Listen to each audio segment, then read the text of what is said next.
ici à côté de Quissac, dans le Gard. Donc chez Nicolas Deparoy qui a eu la gentillesse de nous accueillir sur son terrain. Un terrain assez complet, il y a un peu de tout. Il y a donc une spéciale ici, il y a une spéciale que vous ne saurez pas voir parce qu'elle est carrément dans les bois là-bas. Il y a aussi des petites parties techniques, des petites parties de sentier qui nous ont permis de vraiment bien tester ces motos à l'issue de ces 2 jours là. Et on avait quand même la chance d'accueillir avec nous Marco Germain qui nous a fait l'amitié de prendre une journée de congé pour nous rejoindre, et un grand spécialiste des 2,5-4 temps. Et on va débriefer avec lui qu'est-ce que tu as pensé de la production 2020.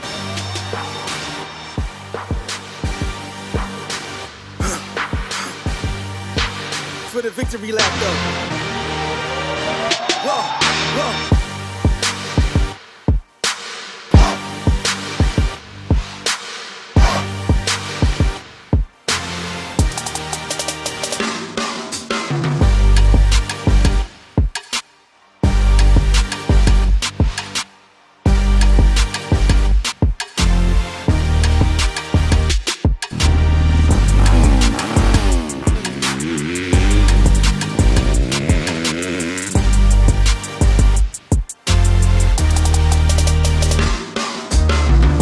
Aujourd'hui, pour moi, j'ai plus classifié les motos en 2 catégories. Des motos vraiment typées pour moi sport, un peu compétition, où dans ces catégories-là, je mettrais la Yamaha, la Honda et la TM. Et après, des motos plus typées, on va dire, rando loisir, où je mettrais aujourd'hui la Sherco, la Husky et la KTM. Et donc, qu'est-ce qu'elles font bien ces motos? On va les prendre une par exemple. Commençons par la Yam.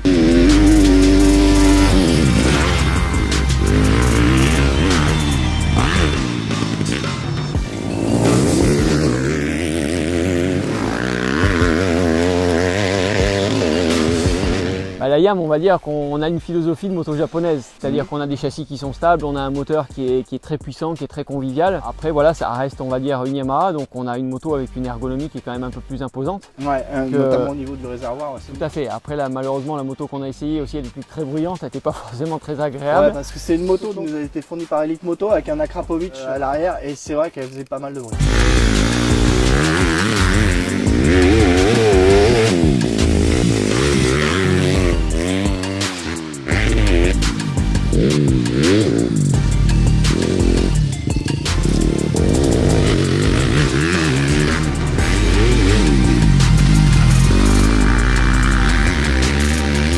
Pour la TM, on a une moto qui est très jolie, qui a un moteur qui est quand même exceptionnel parce que je pense que c'est l'un des moteurs les plus puissants aujourd'hui de ces motos. Par contre, qui n'est pas facile à exploiter, c'est pas à mettre entre toutes les mains. Un châssis qui est aussi exigeant, qui est assez rigide, mais ça reste une très bonne moto, mais c'est pas une moto pour moi, pour monsieur tout le monde. C'est une moto qui n'est pas forcément aussi maniable que certaines, je sais pas ce que tu en penses toi. Tout à fait, on peut comparer déjà par rapport à la Honda.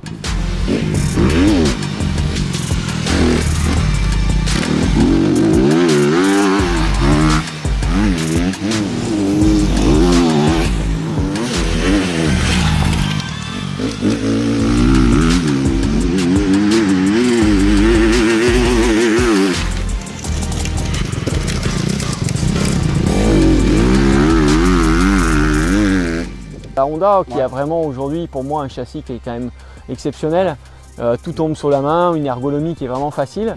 Cette moto, je dirais qu'elle est pratiquement parfaite. Il lui manque juste un petit truc, c'est du bas régime. C'est vrai que c'est vraiment la philosophie des Honda, où on a toujours eu des motos avec un bas régime relativement un peu, qui manque un peu de pêche. Donc il faut savoir vraiment l'utiliser sur les bonnes plages de régime. Après ça reste une très bonne moto avec des bons freins, des bonnes suspensions, une bonne ergonomie. La Sherco, je crois qu'elle t'avait bien plu aussi.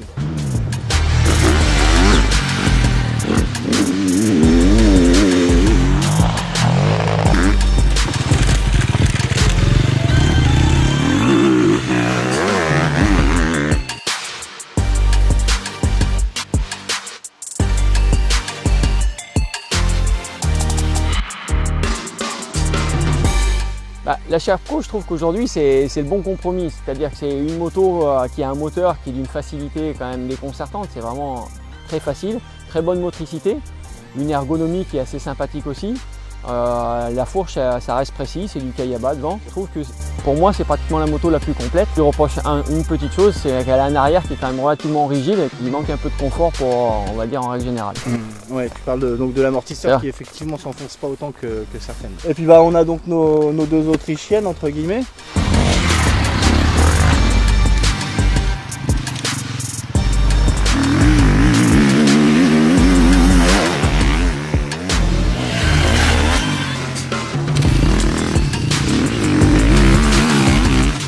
La KT pour moi ça reste une KT et ça reste une moto qui est très agréable, qui est très facile à utiliser, qui conviendra on va dire au plus de personnes. On n'est pas déconcerté quand on monte dessus, tout est facile, tout vient, les commodes, le moteur. Après c'est pas une moto qui a beaucoup de puissance non plus, mais voilà. C'est une puissance qui est par contre très exploitable, c'est l'avantage. Qui est très facile, c'est une moto qui est très facile.